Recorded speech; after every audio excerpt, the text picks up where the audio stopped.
ములక్కాయ శనగపప్పు కూర చేయడం కోసం మా ఇంటి ఫ్రెష్ ములక్కాయలు కోస్తున్నాను అనమాట. ములక్కాయలు వేపాను. ఇప్పుడు ఈ ములక్కాయలు కోసి పెట్టుకున్నవి కడిగి వేస్తున్నాను. ములక్కాయలు ఎప్పుడు కూడా అప్పటికప్పుడు కడిగి వేయాలి. ముందు కడిగి పెట్టుకున్నా, ముందు కొంచెం సేపు ముందు నీళ్ళలో పెట్టుకున్నా అవి విడిపోతాయి అన్నమాట. వలవటం కూడా కొంచెం ఇలా తక్కువ ఉన్నట్టుగానే ఒలుచుకోవాలి. ఈ స్మెల్ బాగుంటుంది అనమాట కూరలో. మరీ తెల్లగా ఒలిచేయకూడదు. ఇటు ఈ పప్పు కూడా ఉడకబెట్టడానికి ఇందులో పసుపు, పచ్చిమిర్చి వేసి కుక్కర్లో పెట్టుకున్నాను అనమాట. ఇది విజిల్స్కి పెట్టుకుంటాను. ఇప్పుడు ఈ ములక్కాయలు బాగా వేగిన తర్వాత కొంచెం గరం మసాలా కలిపేసుకున్న అల్లం వెల్లుల్లి పేస్ట్ వేసాను. కొంచెం నార్మల్ అల్లం వెల్లుల్లి పేస్ట్ కొంచెం వేసాను. పసుపు కొంచెం వేస్తున్నాను. కారం, నార్మల్ కారం, పచ్చికారం కొంచెం వేసాను. ఇది కలర్ కోసం, కొంచెం స్పైసీనెస్ కోసం. నేను నా మసాలా కారం వేసుకుంటాను. చాలా స్పెషల్గా చేసుకుంటాను నేను ఈ మసాలా కారం. ఎవరైనా కావాలంటే కామెంట్ పెట్టండి. ఇది కూడా ప్రొసీజర్ చూపిస్తాను. ఇది కొంచెం ధనియాల పౌడర్ వేసుకుంటున్నాను.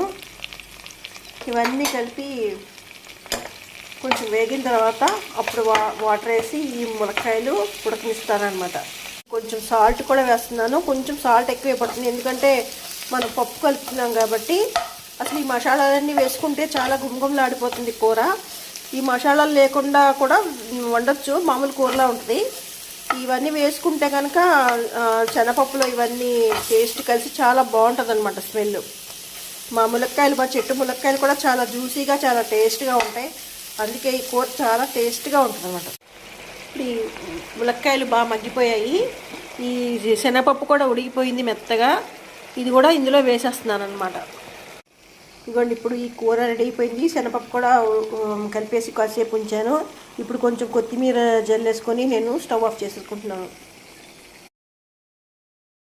ములక్కాయ శనగపప్పు కూర చేయడం కోసం మా ఇంటి ఫ్రెష్ ములక్కాయలు కోస్తున్నాను అనమాట. ములక్కాయలు వేపాను. ఇప్పుడు ఈ ములక్కాయలు కోసి పెట్టుకున్నవి కడిగి వేస్తున్నాను. ములక్కాయలు ఎప్పుడు కూడా అప్పుడు ఈ పప్పు కూడా ఉడకబెట్టడానికి ఇందులో పసుపు, పచ్చిమిర్చి వేసి కుక్కర్లో పెట్టుకున్నాను. ఇప్పుడు ఈ ములక్కాయలు బాగా వేగిన తర్వాత కొంచెం గరం మసాలా కలిపేసుకున్న అల్లం వెల్లుల్లి పేస్ట్ వేసాను. కొంచెం సాల్ట్ కూడా వేస్తున్నాను. కొంచెం సాల్ట్ ఎక్కువ పడుతుంది, ఎందుకంటే మనం పప్పు కలుపుతున్నాం కాబట్టి. అసలు ఈ మసాలాలన్నీ ఇప్పుడు ఈ ములక్కాయలు బాగా మగ్గిపోయాయి. ఈ శనగపప్పు కూడా ఉడికిపోయింది మెత్తగా.